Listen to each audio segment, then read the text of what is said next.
Assalamu alaikum, my dear students. Today I will explain you a synthesis.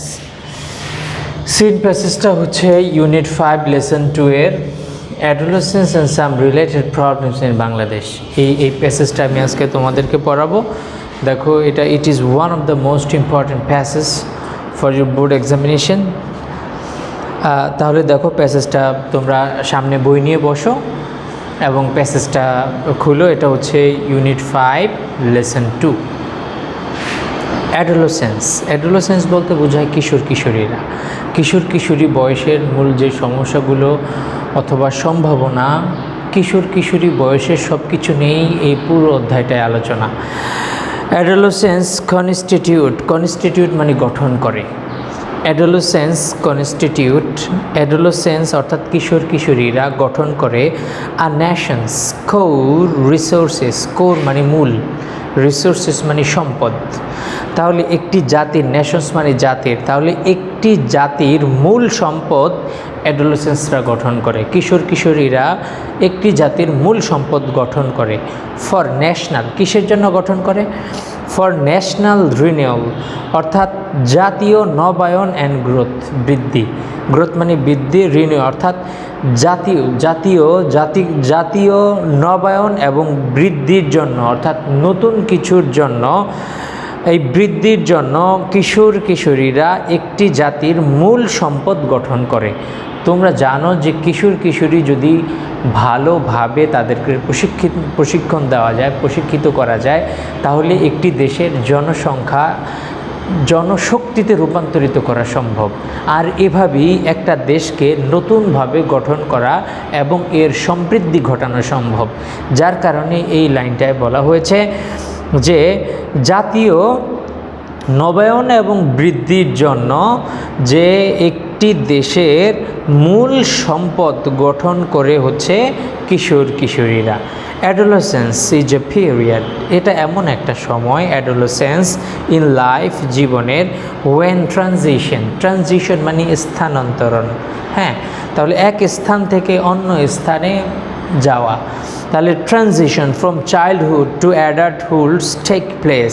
তাহলে এখানে দেখো যে ট্রানজিশন, যে এই স্থানান্তরণের যে সময়টা, কোন সময়? যে চাইল্ডহুড থেকে মানে বাল্যকাল থেকে অ্যাডাল্টহুড, হ্যাঁ মানে পূর্ণবয়স্ক। তাহলে পূর্ণবয়স্ক মানে প্রাপ্তবয়স্ক, অ্যাডাল্টহুড হচ্ছে প্রাপ্তবয়স্ক। তাহলে মানে শৈশব থেকে প্রাপ্তবয়স্ক হওয়ার মাঝামাঝি যে সময়টা, এই সময়টা হচ্ছে adolescence. And adulthood take place and behaviours এবং আচার আচরণ অ্যান্ড লাইফস্টাইল আর শেপড। আর এই সময়টার মধ্যেই কিশোরী অর্থাৎ একজন মানুষের মূল যে আচরণ এবং তার যে লাইফস্টাইল, তার জীবন ধারণের পদ্ধতি, এগুলো নির্ধারণ হয় অ্যাডোলেসেন্ট সময়ে।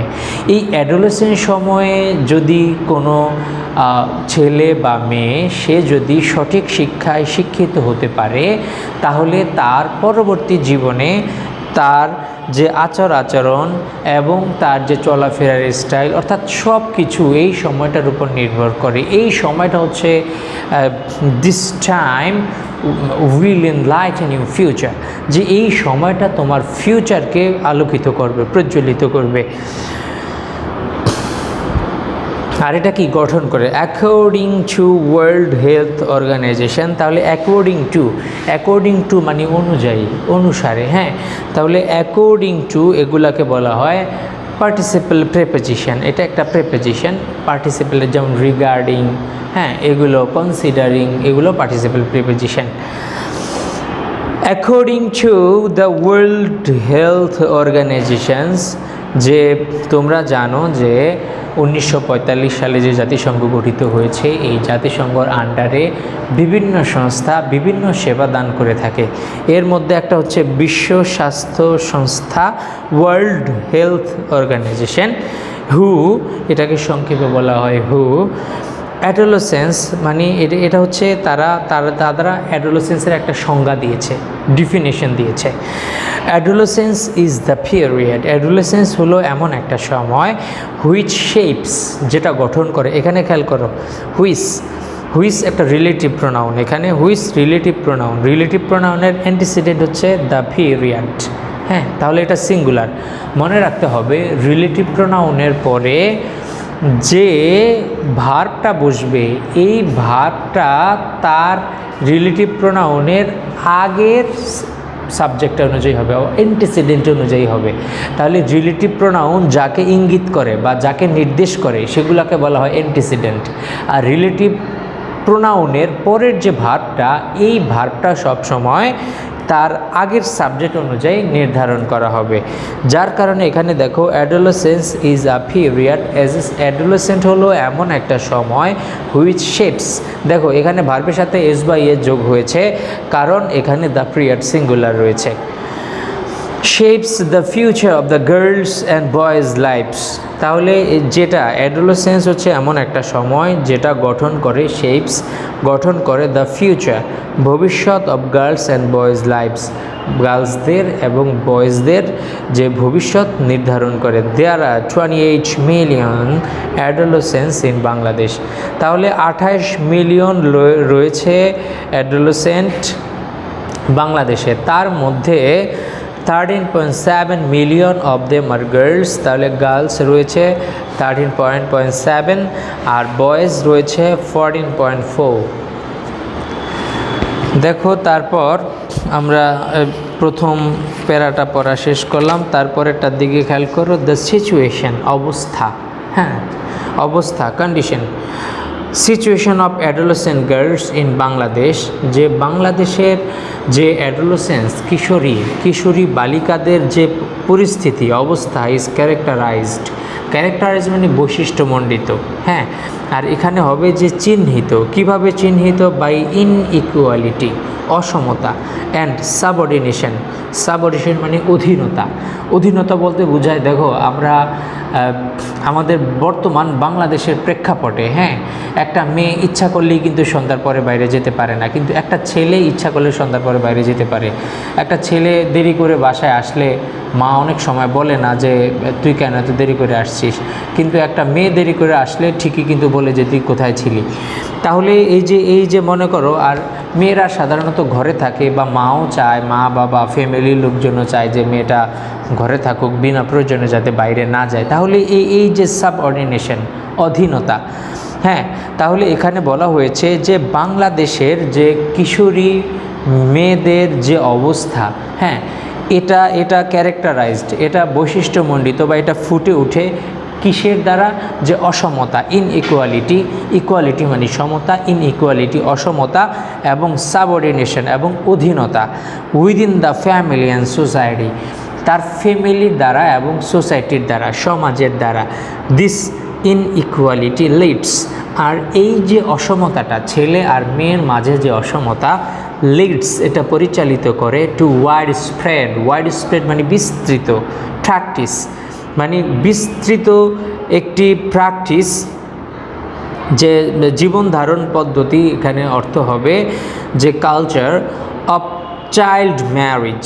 তাহলে এই যে অসমতাটা বিস্তৃতভাবে একটা চর্চা, কিসের চর্চা, যে চাইল্ড ম্যারেজ, হ্যাঁ বাল্যবিবাহ বা অল্প বয়সে মেয়েদেরকে বিবাহ দেওয়া, মার্জিনালাইজেশন অর্থাৎ সীমাবদ্ধকরণ, হ্যাঁ মার্জিন, তোমরা দেখো মার্জিন মানে কি, যে তুমি একটা পেজে মার্জিন করো, তাইলে মার্জিনালাইজেশন মানে সীমাবদ্ধকরণ, মার্জিন দিয়ে তুমি সীমাবদ্ধ করো পেজটাকে, ঠিক একইভাবে মার্জিনালাইজেশন মানে সীমাবদ্ধকরণ।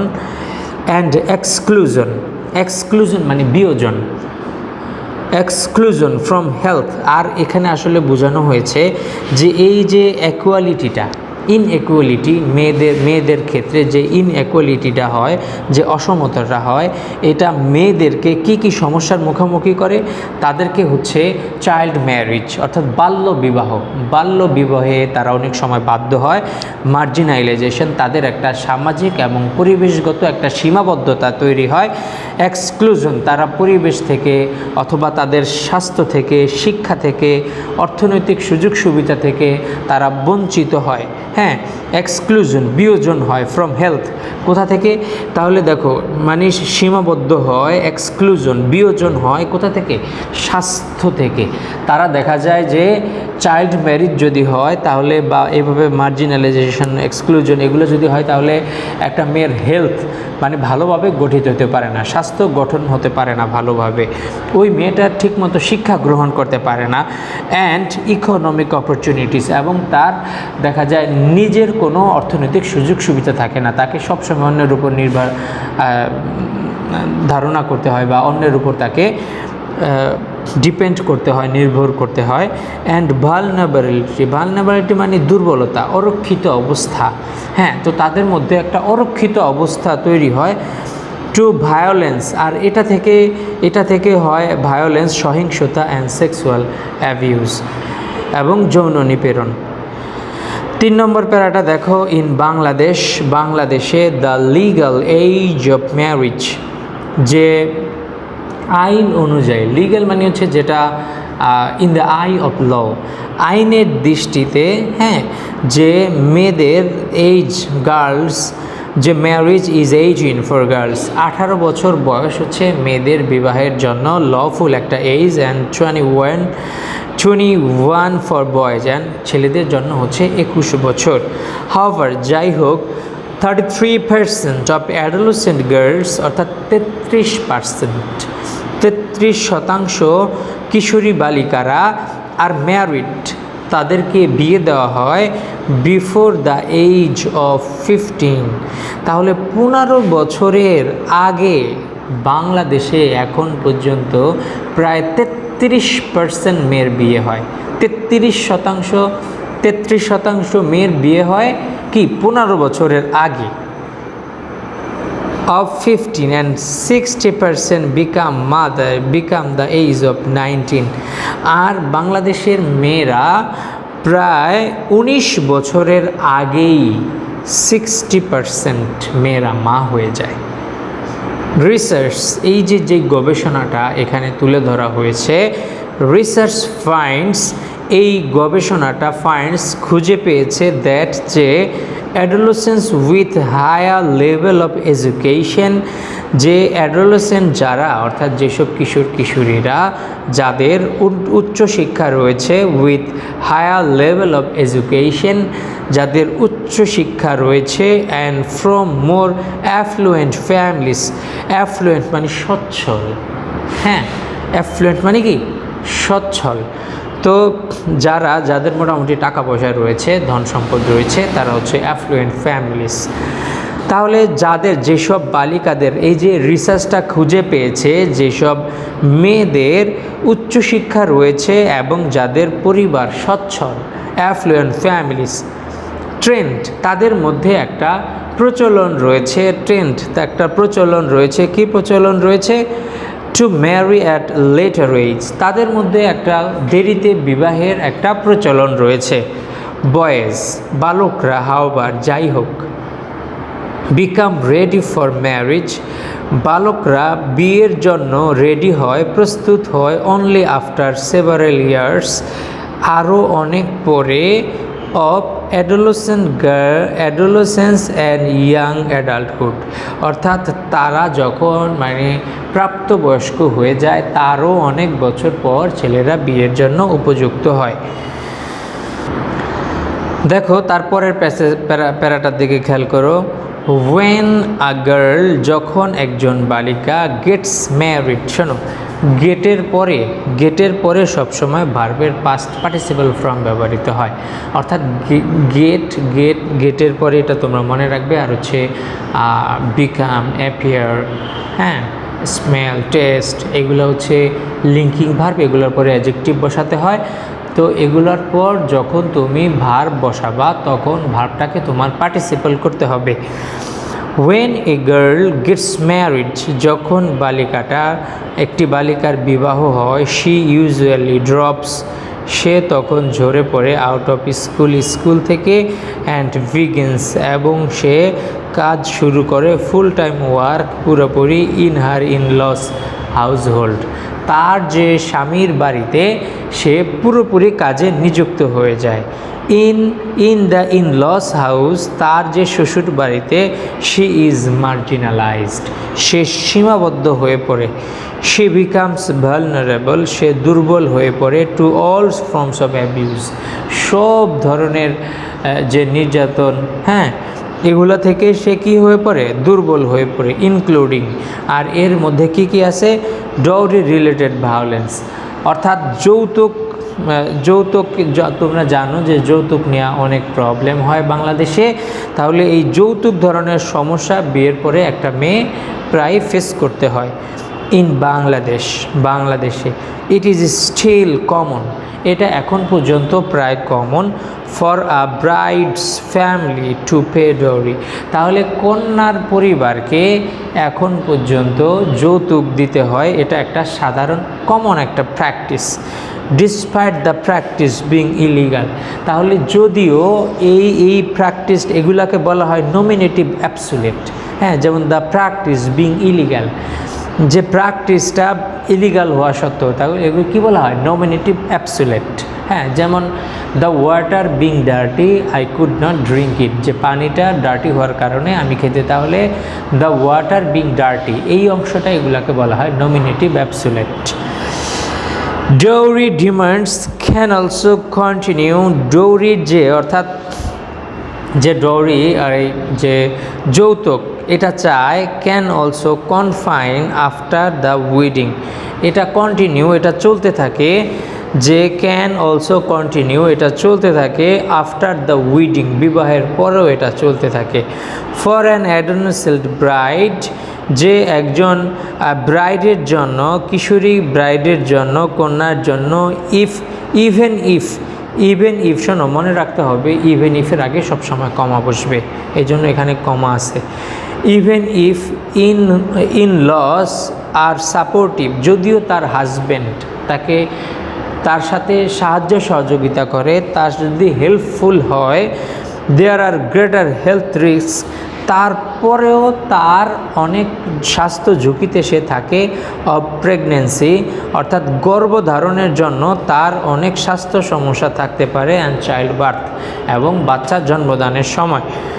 The majority of adolescent brides, যে অধিকাংশ যে অ্যাডোলেসেন্ট ব্রাইডরা, অ্যান্ড দেয়ার ফ্যামিলিজ আর আনইনফর্মড, যে তারা জানে না, তারা কি জানে না, অর ইনসাফিসিয়েন্টলি ইনফর্মড, অথবা খুব অল্প পরিমাণে জানে, ইনসাফিসিয়েন্টলি ইনফর্মড, তারা খুব অল্প পরিমাণে জানে, বাউট রিপ্রোডাক্টিভ হেলথ, অর্থাৎ প্রজনন স্বাস্থ্য সম্পর্কে, অ্যান্ড কন্ট্রাসেপশন, এবং যে মানে গর্ভধারণ সম্পর্কে তারা খুবই অল্প জানে।